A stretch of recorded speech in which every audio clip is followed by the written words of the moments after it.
Kaixo lagunok, ongi etorri gure kanalera. Gaurkoan, Mesopotamia eta Egiptoko nekazaritza jarduerak aztertuko ditugu.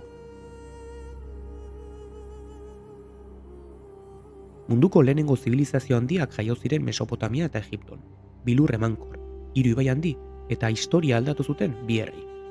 Nilok, Tigrisek eta Eufratesek bizimodu bat eman zioten bertako jendeari, nekazaritza garatzeko eta hiri handiak eraikitzeko aukera emanez.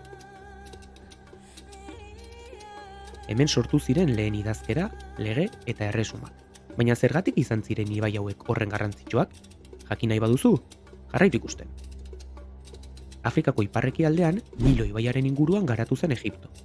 Eta itsaso gorriaren beste aldean, Tigris eta Eufrates ibaien inguruan berriz, Mesopotamia.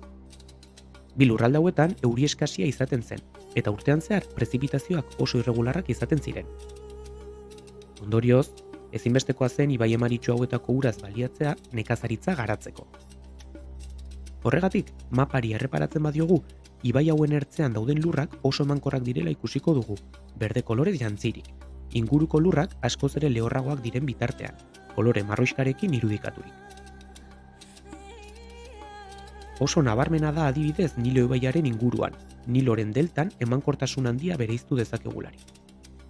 Hori dela eta, antzinako Egipton zein gaur egun, bertan garatu dira ingurune emankor eta jendetsunak.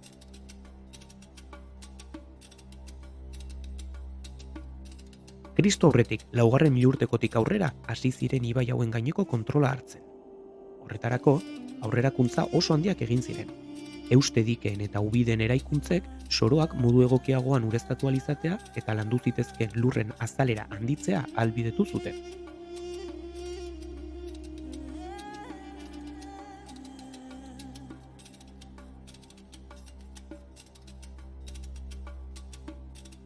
Gainera, bi asmakizun berri eta garrantzitsu iritsi ziren, gurpila eta goldea, produktibitatea izugarri areagotzea eragin zutena.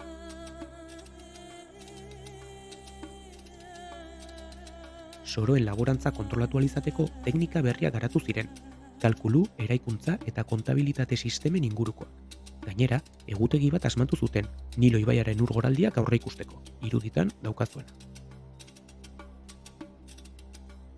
Nekazaritza ekoizpenaren hazkunde horrek biztanleria hazkunde bat eragin zuen, horrela merkataritza eta artisautza sustatuz, hirien garapenarekin batera.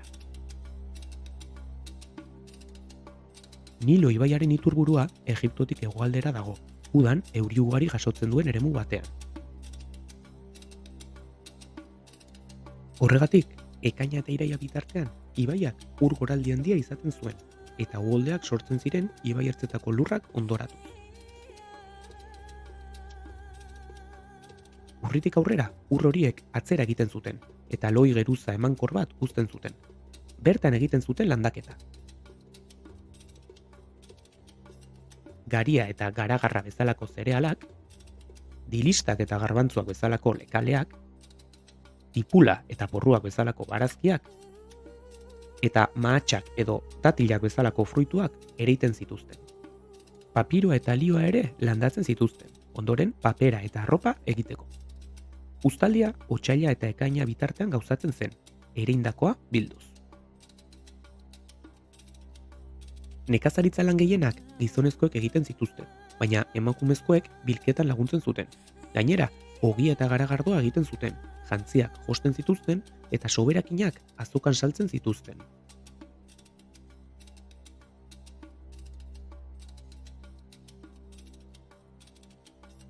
Mesopotamia eta Egipto euren ibaietan oinarritutako nekazaritza sistemarekin zibilizazio indartsu eta aurreratu bihurtu ziren. Nilo eta Tigris eta Eufrates inguruko lurrak onduz, nekazariek produktibitate handiko uzta lortzeko aukera izan zuten, eta horrek elikagaien soberakinak sortu zituen.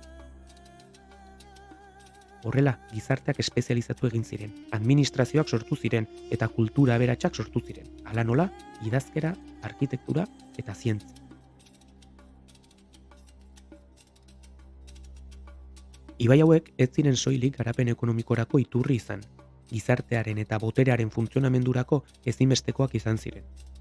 Horiek ondo kudeatzen zituztelako, zibilizazio garatu eta indartsu bezala iraun zuten. Historiaren ibilbidea markatu zuten, beren jakinduria eta eraikuntzekin.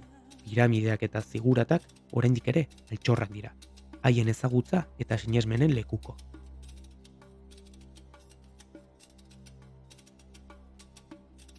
Haien ekarpenek, hala nola, idazkerak, legeak eta ikusi dugun nekazaritza iraultzak gure munduaren garapena bideratu zuten.